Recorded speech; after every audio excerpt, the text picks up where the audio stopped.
किसी ने कितनी कमाल की बात कह दी ना कि करेले से कड़वे लोग मुसीबत में अक्सर काम आ जाते हैं और शक्कर से मीठे लोग मुसीबत में अक्सर धोखा दे जाते हैं। नमस्कार दोस्तों, स्वागत है आप सभी का मेरे चैनल शर्मा शोकेस में। शर्मा शोकेस में आज के इस मोटिवेशनल स्टोरी के सेक्शन में निस्वार्थ प्रेम की कहानी, पेड़ की छाया। सोचिए, अगर ना बोलने वाले जीव बोलकर हमें अपने मन की बात और अपनी फीलिंग्स बताते और अपने विचार बताते तो कैसा होता। आप सोचेंगे कि ये क्या काल्पनिक बातें कर रहा हूँ आज। जी हाँ, आज मैं ऐसी काल्पनिक बातें इसलिए कर रहा हूँ क्योंकि आज की कहानी ऐसी ही एक काल्पनिक है, लेकिन वह हमारे वास्तविक जीवन से इस तरह से जुड़ी हुई है और इतनी गहरी बात हमें सिखाती है कि आपको भी ये कहानी याद रहने वाली है। होता यह है कि एक गांव में अविनाश नाम का एक बच्चा रहता था। अविनाश ना पढ़ने में अच्छा था, ना ही खेलकूद में। वो एक अंतर्मुखी लड़का था, इसलिए उसके ना गांव में कोई मित्र थे, ना ही स्कूल में। जब इंसानों को इंसान दोस्त नहीं मिलते हैं तो वो या तो निर्जीव वस्तुओं से दोस्ती कर लेता है या पशु पक्षी या पेड़ों से। तो बस अविनाश के घर के सामने एक आम का पेड़ था। अविनाश अपना खाली समय इस आम के पेड़ की छाया में बिताने लगा।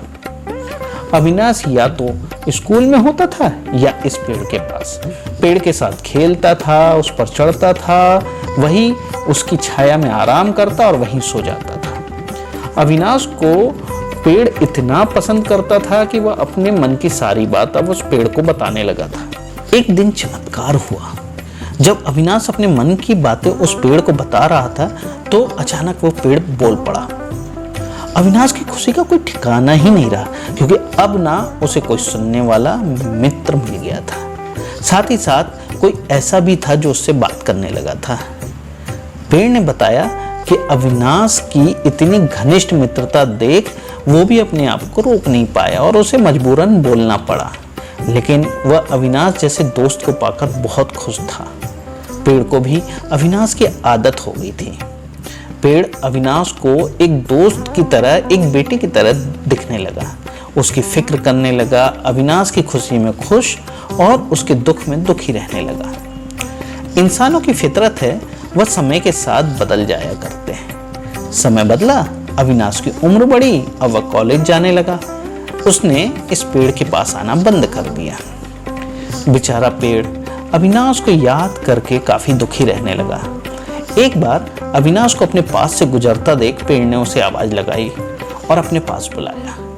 पेड़ ने अविनाश से कहा, आओ अविनाश, मेरे पास बैठो, कुछ बातें करते हैं। अविनाश ने कहा, नहीं, मेरे पास इतना वक्त नहीं है कि मैं तुम्हारे पास बैठ सकूं और बातें कर सकूं, क्योंकि अब मुझे कॉलेज जाना है और मुझे इस बात की भी टेंशन है कि कॉलेज की फीस कहाँ से लाऊं। अविनाश की बातें सुन और उसको टेंशन में देखकर पेड़ बोला, देखो, मेरे पास पैसे तो नहीं है, मगर हाँ, अगर मेरे फल बेचकर तुम्हें कुछ मदद होती हो तो मेरे सारे फल तोड़कर ले जाओ। अविनाश को पेड़ का सुझाव पसंद आया। उसने तुरंत सारे आम तोड़ लिए और बाजार में बेचकर उसके अच्छे खासे पैसे कमाए और अपने कॉलेज की फीस भर दी। अविनाश फिर से अपनी जिंदगी में बिजी हो गया और एक बार फिर से पेड़ अकेला हो गया। पेड़ हर दिन अविनाश का इंतजार करता, लेकिन 3-4 साल बीत गए, उसे अविनाश मिलने नहीं आया। फिर एक दिन अचानक अविनाश उसको उसके पुराने घर में आता हुआ दिख गया। पेड़ अविनाश को देखकर काफी खुश हो गया। पेड़ ने अविनाश को अपने पास बुलाया और बोला, आओ अविनाश, मेरे पास बैठो, चलो कुछ बातें करते हैं। अविनाश ने पेड़ से कहा, मैं तुम्हारे साथ नहीं बैठ सकता क्योंकि अब मेरी शादी हो गई है। हालांकि मुझे नौकरी मिल गई है, लेकिन अभी मेरी तनख्वाह इतनी नहीं है कि मैं अपने इस पुराने घर को नया बना सकूं। मुझे काफी चिंता है कि मैं अपनी पत्नी को कैसे इस पुराने घर में रखूंगा। अविनाश को एक बार फिर चिंता में देखकर पेड़ का दिल पिघल गया। पेड़ ने अविनाश से कहा, तुम मेरी सारी डालियां काटकर अपने घर को नया बना लो, इससे तुम्हारी समस्या सुलझ जाएगी। अविनाश ने पेड़ की सारी डालियां काट ली और बाजार में बेचकर उसके पैसे बना लिए और वो अपने पुराने घर को भाड़े पर देकर कहीं और रहने चला गया। पेड़ फिर से एक बार अकेला हो गया। पेड़ ने अब उम्मीद छोड़ दी, क्योंकि कभी उसकी मुलाकात अविनाश से हो पाएगी या नहीं। पेड़ भी अब पूरी तरह से उजड़ चुका था। उसकी डालियां कटने के बाद ना उस पर फूल आते थे ना पत्ते। 30 साल बीत चुके थे। फिर एक दिन पेड़ ने एक झुके हुए लकड़ी के सहारे चलते एक बूढ़े आदमी को अपने पास आते देखा। पेड़ ने ध्यान से देखा, उस आदमी को पहचान लिया। वो कोई और नहीं, अविनाश था। जब वह पेड़ के पास पहुंचा तो पेड़ ने उससे कहा, माफ करना दोस्त, अब मेरे पास तुम्हें देने के लिए कुछ भी नहीं है।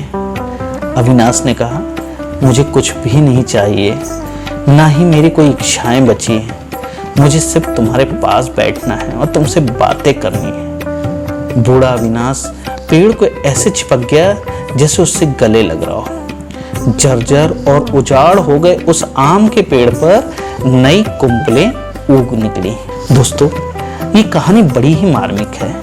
अगर पेड़ पौधे और जानवर बोलते होते तो बिल्कुल वह इस पेड़ पौधे की तरह होते, सच्चे, वफादार और निस्वार्थ। चलो ये तो कल्पना की बात है, लेकिन सोचो, हमारे बड़े बुजुर्ग, हमारे माँ बाप क्या इस पेड़ की तरह नहीं है? और कहीं ना कहीं हम उस अविनाश का किरदार नहीं निभा रहे हैं। दोस्तों, अंत में यही कहूंगा, जिंदगी की भाग दौड़ में अपनों को पीछे मत छोड़ो। अगर कहानी पसंद आई हो तो मेरे चैनल को सब्सक्राइब करें, शेयर करना ना भूलें।